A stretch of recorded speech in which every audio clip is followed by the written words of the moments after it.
What's going on, everybody? Welcome back to the channel. Thank you so much for being here. I truly appreciate it. Today we're going to talk about a recent find of mine in my local Facebook page. Someone just randomly posted Commodore. That was it, just Commodore. So I reached out to them, and it turned out it was a very sweet little old lady, a grandma, who was selling her son's computer. And that's all she knew was it was a Commodore, it was a computer, and it's been in the closet for years, she said. So I said, okay, I'm going to come over and check it out. And I'm pretty sure her son's probably going to be upset about this, but he had a lot of Commodore stuff. And this old lady was trying to sell it to make money so she can move closer to that said son. I don't think the son even realized he still had that stuff at his mom's house, but it was amazing. It was very, very eye-opening because I just don't find things like that. I find, game hoards, and there'll be like, 30 games. I'm like, oh, this is cool. But to find all this Commodore stuff is really, really cool, and it was in good condition. So, not knowing how much all this stuff worth, I didn't really want to look it up in front of her. I just offered her, I said, hey, how about $200? Does $200 sound great? And she's like, oh, that sounds fantastic. I didn't know I was going to get that much. She didn't know how much she was going to ask. I don't know if I did good or if I scammed her. Like I said, I didn't have time to look it up, and I just threw out the number, and she said yes. So I said, okay. So I gave it to her, and I brought it home. Now, I haven't turned the stuff on yet, even though it comes with power supplies. But these are old power supplies. I don't know if they're still good or not, and I don't want to run the risk of blowing something. So I have bought some reputable third-party power supplies, and when they get here, I'll do another video. We'll turn everything on and see if it all works. But until then, let's go through my Commodore find. You guys tell me if I scored big or if I spent too much, too little, if the stuff was even worth it. I don't know. I mean, I know Commodore, but all the accessories that came with it, I'm not sure what I got here. It's kind of fun because you and I are going to go through it together, and we're going to see it all for relatively the first time. I've taken a look at it. I had to transfer it between boxes, but I'm excited to actually lay it out and see everything I got, and you guys to be along for the ride. So if you are a Commodore fanatic, or if you just enjoy this stuff, I hope you enjoy this video. But with that said, let's get on with it. All right, so starting off, first and foremost, we have not one, but two Commodore 64s. And they're in pretty good shape. You see this one's yelled a lot more. This one is in good shape. Nothing really busted, nothing rattling, which makes me happy. You get the serial number right there, 1692. This one does have some rattling, and I think it might be this broken vent right here. So that's probably in there. I'm going to have to fish that out, but I can do that one. Let's see, we got 5134. Yeah, so we got two potentially great Commodore 64s that may or may not work. Let's move on to the next stuff. Now, I'm curious if this was just for one son of hers or if she had multiple kids, because everything is almost in twos. The important stuff's in two. So we have two of the Commodore 1541s, the drives, the floppy drives. And once again, you can tell these two kind of went together because they're both a little yellowed, and these are a lot cleaner. These things look great. No real damage on them. There's a fuse back here. We got our power cord, all that good stuff. Serial number 116060. Oh, I'm going to put this one over here. And same thing for this one. This one's in great condition. A little yellowing, but That's not a problem. Now, it's funny because I don't know a whole heck of a lot about the Commodore accessories, right?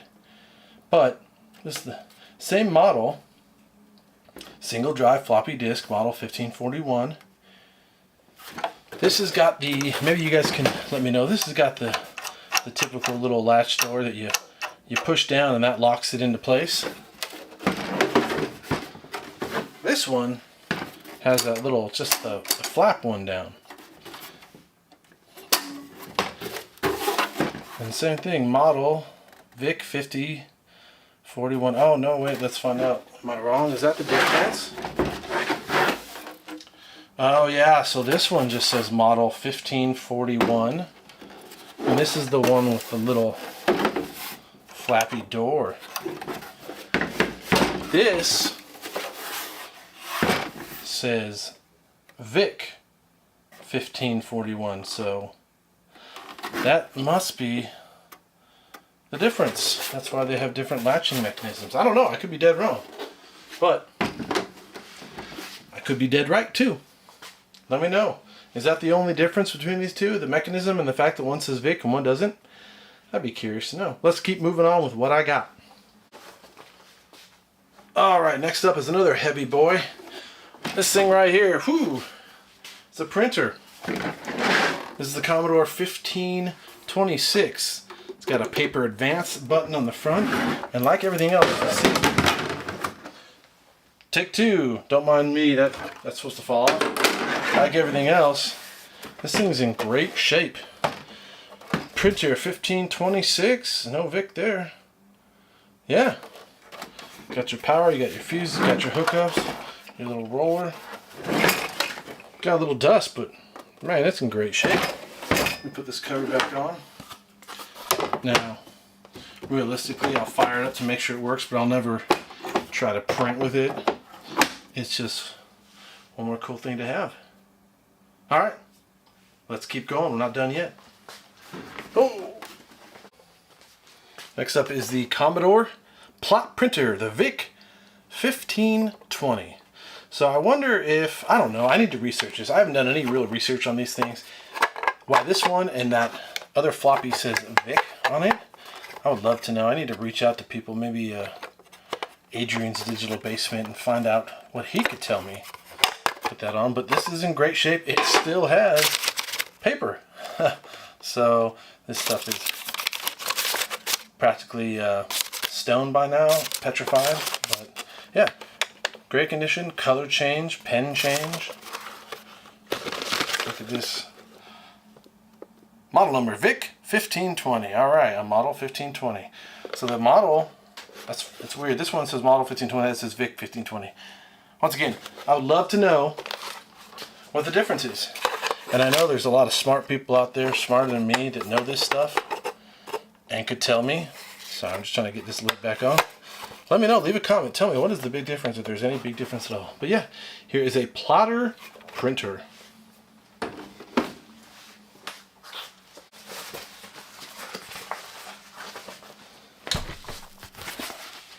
We even got an old dust cover, still in really good shape. This stuff was taken care of. There's no smoke stain, there's no sun damage to this thing. It's still in great shape. But yeah, normally these leather things fall apart pretty quick, but not this one. Okay, so we're coming up with some stuff that I'm not quite sure of, but this says the Centronics Parallel Printer Interface with Graphics for the VIC-20 and C64-128 computers. It's got some kind of cable with it. And let's take a look. I'm not sure exactly.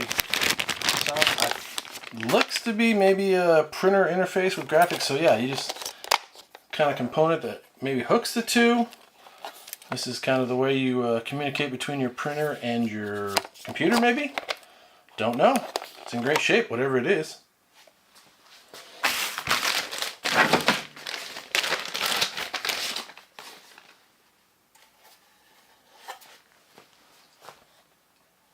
And then we also have this. This is a VIC modem telephone interface cartridge. The model 1600. Oh, there's your telephone jack. So yeah, this is, I guess, modem. Phone is a computer. Slide it in, hook up, and say one ringy dingy, and you call the operator. Great condition. I wonder if this thing was ever actually used. Probably not. Now here's the really cool stuff in my opinion, because these things have lasted the test of time. But this is the Commodore 64 Programmer's Reference Guide. This thing is still together in top shape. The binding is still good. If you ever need a guide to program your C64, this is it, baby. It's in great condition. All the pages are there. Happy about this. This is a really good find. Of course, you got the user's guide. Let me tell you what, I don't know if it was the kid or the mom, but someone said, do not throw this stuff away, and they took it to heart, and they kept this around. The Word Writer Spell Checker, User's Manual. I don't know if I have this, but got the manual. Let's see. Data Manager 2 for Commodore 64 computers, User Manual for a Data Manager. Don't know, but once again, it's all in color too. That's great. Got the manual. Word Writer 3. I wonder if that's the printer or is that something else? I don't know. A lot of manuals for a lot of stuff that I don't know if I own or not. No. Here's the manual for the dot matrix. I don't have that tray on the back. I may need to look into that. 1526 dot matrix printer user's guide. This is all black and white, but that's okay. Still in great shape. VIC 1541 single drive floppy disk user's manual. Black and white, good shape. There you go. In case you need to know how to put a floppy in, I guess.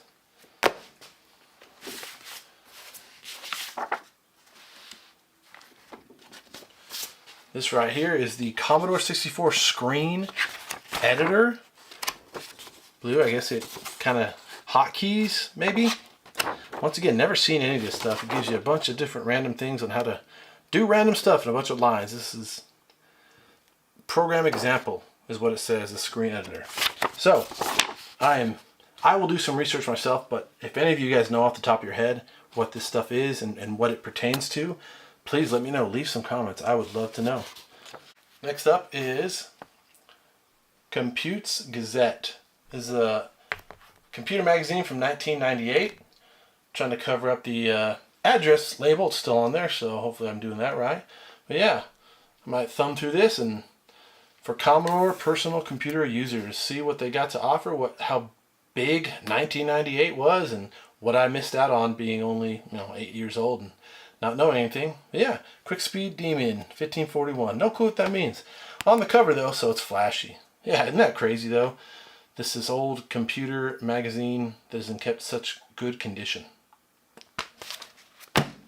And last but not least, I can't tell if this is an older version, Commodore 1541 disk drive, a friendly introduction. It's another user manual for the disk drive. So I think it's the exact same one, just a different cover than this one. But yeah, got some cool literature that I will not lie to you and say I'm going to go through it all, because I probably won't. But I may, if it's not working right, I may have to figure out what the heck I'm doing wrong. So one last thing, there's a folder in here. It's probably hard to see, but this is all stuff that I guess the owner with the printer printed out different commands and how to entering format commands and pretty much a walkthrough on Speed Script word processor for the Commodore 64 Charles Brennan program editor. Yeah, that's pretty cool. Teaches you how to use the Speed Script word processor. I don't know if I have that one. English cursor controls. Just kind of cool thing back in the day when you used to have to print stuff out and reference manuals and pieces of paper right next to you because you didn't have the internet. But that's kind of cool, a little glimpse into history. I don't know what I'm going to do with this one, truth be told. I might just trash it. We'll see. And of course, last but not least, a giant pile of cables. I haven't gone through. We've got 2 power supplies here. I'm not sure what this is. It looks like some kind of splitter, the way it looks, but there's no labeling on it, so I don't know what this does. But all this other stuff, I'll go through and figure it out. Let me clean this up and we'll get one final shot of the whole load. So there you go, minus the cables, this is everything that I got in my haul for 200 bucks. I like to think I've done good. Even if this stuff doesn't turn on, I'm pretty sure it's still worth something. And if I don't end up keeping it, I could probably make that 200 bucks back. But realistically, I'm going to clean these things up, power them on, make sure they work, and then store them away so they'll never be messed with, never be exposed to temperatures or sun, high temperatures or some sun again, so they don't continue to break down. And just sit back and talk to people about how I own these, but I never do anything with them. So that's it. That's my haul. Hope you guys enjoyed this little time capsule into the 80s. I did. Talk to you in a bit. All right, so there you go. There's my recent Commodore haul. How do you think I did? Is this worth it? Was this not even worth the time and the energy I spent to make a video? Some of the stuff, is it bringing you back? Did you play a Commodore as a kid? I know a friend of mine had a Commodore 64, and we would play it once in a while, but it was just too weird to me. That was kind of really the first computer I ever got to mess around with, and it didn't make much sense. I was still in a video game mindset, and I'm like, I don't need this keyboard. I just need a controller in my hands. So it's recently in my adult life, last maybe 10 years, that I've actually been able to mess around with Commodores and enjoy them. But I'd love to know what you guys think. Go ahead and leave me a comment if you like. If you like this video, go ahead and give it a thumbs up. Subscribe if you want. Share it. If not, it's all good. Don't worry about it. You can reach me at retrobengaming@gmail.com. Leave me your thoughts. Leave me maybe a subject what you want to see next. If I got it, we'll do it. If not, I'll see if I can find a way to get it. As always, play a video game this week. It doesn't have to be a Commodore. Why not? Maybe some of you, this is the first time you're seeing a Commodore, so it's probably not going to happen. Either way, play something. As always, be good people. Be good to those around you, and keep on gaming.